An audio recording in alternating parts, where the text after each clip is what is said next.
Welcome back. Well, we didn't know exactly what he said or how he said it, but apparently President Trump did bring up the Russian hacking of our presidential election with Vladimir Putin. Secretary of State Rex Tillerson says the president brought it up several times. This comes just a day after the president once again hedged on whether Russia was responsible for the hacking of the Democratic National Committee, as well as Clinton campaign chair John Podesta. And speaking of Podesta, for some reason, while meeting with the other G20 leaders, the president felt compelled to tweet Podesta was the talk of the town among world leaders about his refusal to turn the DNC's server over to the FBI for analysis, which Podesta responded he was working for Clinton's campaign and not the DNC, and quote, "Dude, just get your head in the game. You're representing the U.S. at the G20. That's from John Podesta. And joining us with analysis of President Trump's trip is Cheryl Wilson, the chair of the Manatee County Democratic Party, Jack Brill, the vice chair of the Republican Party of Sarasota, and William March, a veteran political reporter and political columnist. Thank you all for joining us here. Well, you know, there was so much speculation about whether or not the president would even bring up Russia, and he did, and according to the Secretary of State, he stayed at it several times. So, Jack, is this something the president really kind of had to do for the domestic audience at home? Because polls show the vast majority of Americans are concerned about the Russia situation. Well, and you got to remember, the president had in his back pocket the Senate vote 97-2, adding the amendment on the Russian sanctions. So, you know, it's a great negotiating strategy. Hey, you know, I'm willing to get past it, but this Congress, they're not going to let you get away with it. So you better get in line. So it was really a good negotiating strategy on the president's part. Cheryl, I'm sure if the president did not bring it up at all, you would have come out with both, you know, barrels blazing, saying, look, this really kind of takes away some of the oxygen, at least in the short term. What I still don't know is what the president actually believes. The president obviously disagrees with U.S. intelligence information. He disagrees with most of the voters. He disagrees with the U.S. Congress, but he still tells us that he brought it up and that he brought it, and the secretary says he brought it up multiple times. When preparing to come down here, Alan, I thought the best line of the day was what Podesta said, and that's, dude, get your head in the game. You are at the G20 representing the United States of America, and that's what you need to be doing. Hey, Wendy, isn't that the real issue here? Because earlier today on CNN, David Gergen, the former presidential counselor, said the big takeaway here for me right now is he seemed presidential today.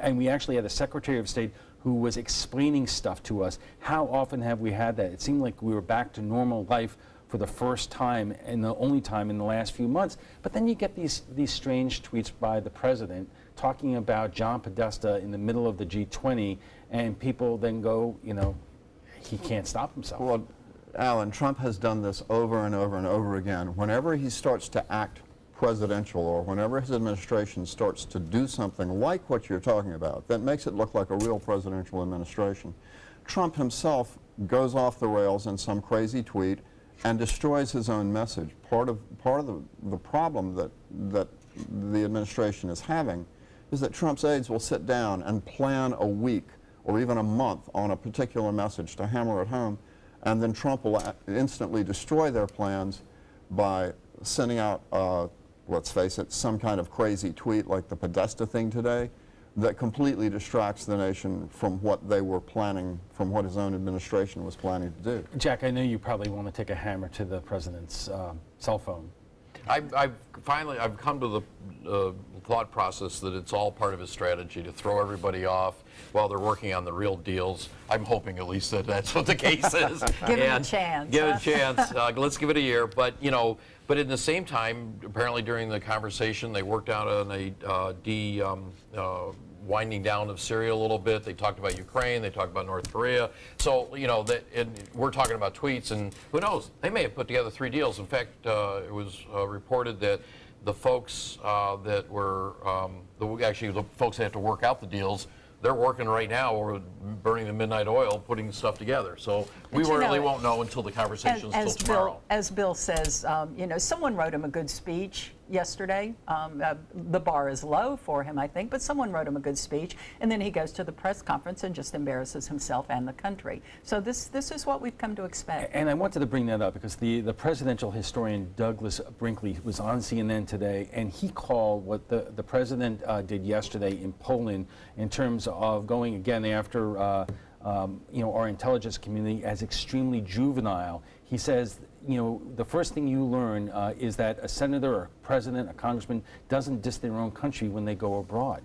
I mean, the Dixie Chicks, Alan, were held to a higher standard than Donald Trump is. You know, the Dixie Chicks dissed the president when they were in England or Europe, and they haven't recorded since. But yet you have Donald Trump can go over and violate all protocol, all history. Jack, you have the last word. We'll talk about all the positive things that hopefully happen at the G20 in the next round. Okay, and we will. We're just getting started, and we'll pick up the analysis right after we check the weather.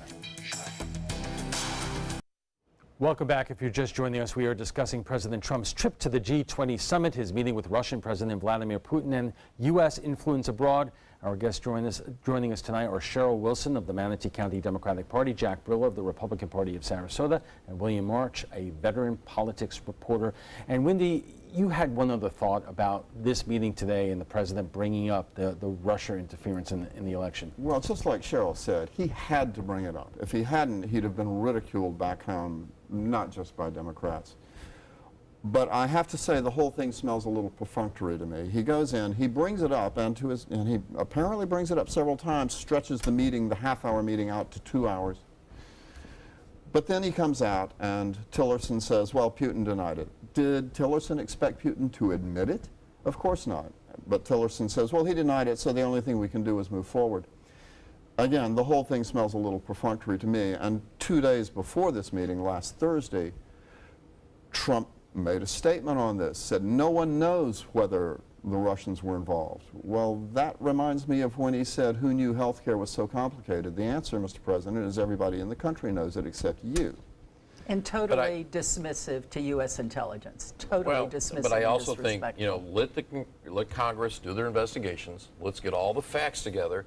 Then we're speculating on all this just continues to make great headlines, but there aren't facts. Let's get all the facts together. According to the intelligence agencies, there already are facts together as to whether Vladimir Putin directed the Russians to try to interfere in the investigation, and they did, according to our intelligence agencies. And our agencies, I would hope, would be talking to the right intelligence committee members and not telling the public this. Well, You know. what does not seem to be in dispute, except for with the president, is whether or not Putin ordered the interference in the election. The question, which is the million-dollar question, is whether there was collusion between the Trump campaign and the Russian government, and that's up for the special prosecutor who is still investigating it. Let's move on to some other issues. The Putin and Trump were talking about a number of things. Apparently they have some kind of agreement for a ceasefire in Syria, and of course we have big troubles with North Korea, and it's still unclear what our strategy is to do anything about it, if there is anything we can do about it. Is the president at least doing a good job bringing these issues to the forefront at the G20, Willie? Well, there is, I've heard it referred to as a de-escalation, also as a ceasefire. I don't know what it is. It's supposed to affect one of the main battle fronts in Syria. Jordan is a third party. I think basically everybody got a little scared a couple of weeks ago when Americans shot down a Syrian jet, and Russia then responded saying that any plane, any aircraft on the American side would be shot down. We're real close to the United States and Russia shooting down each other's planes at that point. Everybody got a little scared, and it was pretty clear something had to be done to talk about that. We'll see how the agreement works out. As far as North Korea, I haven't heard of anything concrete coming out of the G20 so far about North Korea. Well, China is there, and it is often said that China has more influence on North Korea than any other country. Yet, as the president himself pointed out, in the last quarter, Chinese trade with North Korea increased by 40%. So the president was confident that he was going to get some help from China, which does not appear to be happening yet. So, one of the things I think, the emphasis should be focused towards Russia and China, and especially China as their largest trading partner. Our influence, can we put additional sanctions, do we put sanctions against China to help them put influence against North Korea? But they've got to, the countries that are neighbors, especially China and Russia and South Korea and Japan, have got to put pressure, continue to put pressure on this breakaway regime. I mean, this is crazy. We've got, in 2017, we've got this madman running a country and putting up ballistic missiles that can reach Alaska. I mean, this shouldn't be happening. We don't know what our president actually thinks about China either. 2 weeks ago, 10 days ago, he was saying, well, China tried, and as though he were writing them off. And now he's right back, putting the onus back on China. I don't think the president or we know what the president thinks on this. Let's move on to some issues here at home. A story came out today that the Republican health care bill, the polls show it only being approved by 17% of the American people. There was a story today. It is the most unpopular bill in 3 decades of tracking these things. Jack, it doesn't sound that's how you make a repeal and replace law. Well, it's a start. Hopefully, they'll continue to tweak it, redefine to make sure it works for the American populace. Obviously, you've got to get the Senate to sign off and vote on it, and then you've got to go back to the House. Right, so this is a long ways from being done, though. Right, but you have, I can't remember how many Republican senators saying they're not going to vote for this. And that is leaving the Senate Majority Leader, Mitch McConnell, saying if they can't get a deal by the time that they come back from this recess, he's going to have to talk to the Democrats, not about repeal and replace, but buttressing the insurance market, which desperately needs to be buttressed at this point. We get in the conversation. It's our turn to get into the conversation. Well, on the other hand, Chuck Schumer has said that he doesn't want part of that conversation if the issue is repealing and replacing Obamacare. Exactly. And, we have a theme developing here. The president 6 months ago was saying we won't go a day after the repeal before it will be replaced. And then last week he was very willing to just repeal and throw it out the window. We have another theme developing, and that is that if it has the name Clinton or Obama attached to it, this president is going to oppose it. Now we have at least the majority leader saying maybe we can tweak Obamacare. Let's call it the Affordable Care Act and let's start working on it. I always want to talk about how this plays out here at home. There was a story that's out today by the Cook Report saying that right now, and we are 16 months away from the midterm elections, but there is every early sign points to a congressional wave of the Democrats taking back control of Congress, and specifically the Cook reports that Republican incumbents who won by wide margins last fall tied with or are now tied or trailing real and hypothetical opponents. I mean, how, Wendy, does this break down in terms of the congressional districts, here on the Suncoast, Vern Buchanan and Tom Rooney, Gus Bilirakis, Dennis Ross, really red districts? Will anything that's happening now in terms of, what's happening with the health care bill and other things have an impact? Well, Alan, it's easy to forget that 8, 9 months in advance of the 2016 election, it was looking like a Democratic wave because of the unpopularity, supposedly, of the Republican candidates, so on and so forth. It turned out to be the opposite. Now, we're seeing signs. The special elections over the last couple of months, the one in Atlanta, the one in South Carolina, Republicans won them, but they were far, far closer than elections in those districts should have been. What does that mean? Does that mean that Democrats are going to be able to threaten people like Vern Buchanan? The Democratic Party has announced they want to challenge Buchanan, they want to target him, but they don't have a candidate out there to do it yet. Essentially, everybody knows that there's polling, there are early indications of a Democratic wave in 18 that could make people like Bilirakis and Buchanan vulnerable, but everybody also knows that it's too early to say yet whether that is actually going to materialize. Jack, given that, and every Republican that I've talked to around here is absolutely confident that Vern Buchanan won't have any serious competition or is not going to be threatened in any serious way, still do these things give you pause? You take every election very seriously. You count every vote. You work very hard for every candidate till election night when it's all said and done and ready to go. But I also, to your point, I always, you know, you look at the Congress always has a terrible approval rating of 10, 11%, and people in the polling will say, well, why don't you get rid of them? They say, well, we get rid of everybody else, but my congressman is staying.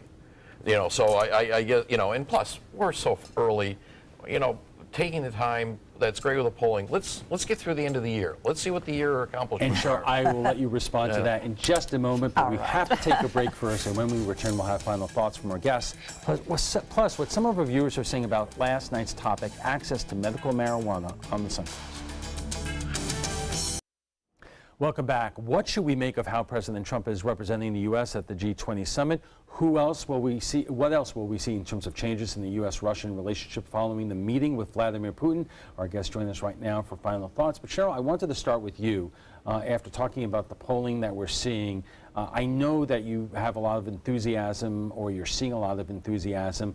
But you know, what are you doing about it at this point? I know that the activists are out there, but it's going to take more than just Democratic activists to change what the reality is for Democrats on the Sun Coast. I would agree very much with what Jack said, and that's that we'll take every election seriously, and we certainly take that congressional race seriously. And every time I come to visit with you, Alan, I always say we're busier now than we were in October of 2016. Our headquarters is very busy, but what I stress to the volunteers coming in there, I think, is exactly what you're saying. We know the demographics in this area. We know the numbers. We know how the percentages break down. So our outreach is to find people who think as we do, who may not have that D beside their name, or to find those people who are just completely distressed with what they're seeing from the president, from the Congress, from the majority leader, from what's happening to healthcare, from what's happening at the G20, what's happening with climate change, and convince those people that we have some answers as well. And it's going to be up to us then to promote that. We have work to do within our party and for ourselves to reach out to those people. But that's how we're spending this off year. That's how we're reaching out, and that's why we're busy.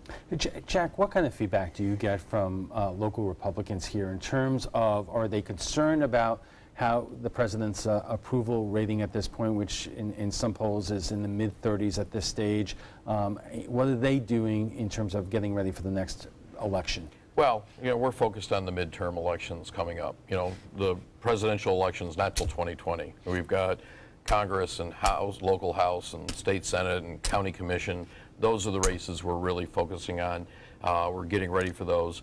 You know, your local electeds affect our lives the most. You know, the national is great, you know, during the presidential years, but at the same time, you know, we need to take care of what's happening in Sarasota County and our local electeds. You know, Republicans, I got, you know, the Trump supporters, one of the things, I get more comments though, that people say, why can't people accept, you know, Trump is our president. Treat the presidential office the way it should be.